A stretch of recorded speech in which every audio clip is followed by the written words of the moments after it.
ఉద్యోగం కాకుండా ఏదైనా ఉపాధి కల్పిస్తే చేసుకుంటారు కదా 4,000 ఇచ్చే బదులు.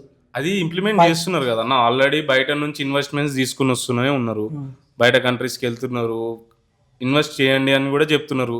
ఇన్వెస్ట్ చేసేటోళ్ళు చేస్తూనే ఉన్నారు. ఐటీ కంపెనీ కూడా పెరుగుతున్నాయి. ఇంకా అన్నీ పెరగడంతో జాబ్స్ అనేవి కూడా కంపల్సరీ వస్తాయి, రావు అని అన్నారు.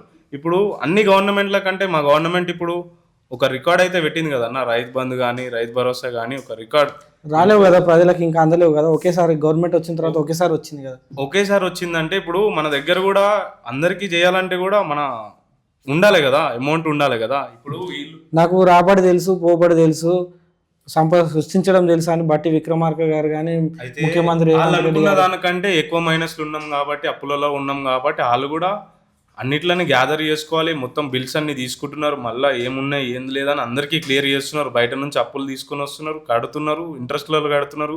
ఇంట్రెస్ట్కి అంతంత అమౌంట్ పోతే బయట ఇక్కడ ఇవ్వడానికి ఇంకెక్కడ ఉంటుందన్న. ఉద్యోగం కాకుండా ఏదైనా ఉపాధి కల్పిస్తే చేసుకుంటారు కదా 4,000 ఇచ్చే బదులు. అది ఇంప్లిమెంట్ చేస్తున్నారు కదన్న. ఆల్రెడీ బయట నుంచి ఇన్వెస్ట్మెంట్స్ తీసుకుని వస్తూనే ఉన్నారు. బయట కంట్రీస్కి వెళ్తున్నారు, ఇన్వెస్ట్ చేయండి అని కూడా చెప్తున్నారు.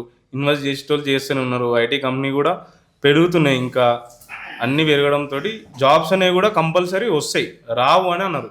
ఇప్పుడు అన్ని గవర్నమెంట్ల కంటే మా గవర్నమెంట్ ఇప్పుడు ఒక రికార్డ్ అయితే పెట్టింది కదన్న. రైతు బంధు కానీ, రైతు భరోసా కానీ ఒక రికార్డ్ రాలేవు కదా ప్రజలకు, ఇంకా అందలేవు కదా. ఒకేసారి గవర్నమెంట్ వచ్చిన తర్వాత ఒకేసారి వచ్చింది కదా. ఒకేసారి వచ్చిందంటే ఇప్పుడు మన దగ్గర కూడా అందరికీ చేయాలంటే కూడా మన ఉండాలి కదా, అమౌంట్ ఉండాలి కదా. ఇప్పుడు నాకు రాబడి తెలుసు, పోబడి తెలుసు, సంపద సృష్టించడం తెలుసు అని బట్టి విక్రమార్క గారు కానీ ముఖ్యమంత్రి అనుకున్న దానికంటే ఎక్కువ మైనస్లు ఉన్నాం కాబట్టి, అప్పులలో ఉన్నాం కాబట్టి వాళ్ళు కూడా అన్నిట్లని గ్యాదర్ చేసుకోవాలి. మొత్తం బిల్స్ అన్ని తీసుకుంటున్నారు, మళ్ళీ ఏమున్నాయి ఏం లేదని అందరికీ క్లియర్ చేస్తున్నారు. బయట నుంచి అప్పులు తీసుకుని వస్తున్నారు, కడుతున్నారు, ఇంట్రెస్ట్లలో కడుతున్నారు. ఇంట్రెస్ట్కి అంతంత అమౌంట్ పోతే బయట ఇక్కడ ఇవ్వడానికి ఇంకెక్కడ ఉంటుందన్న.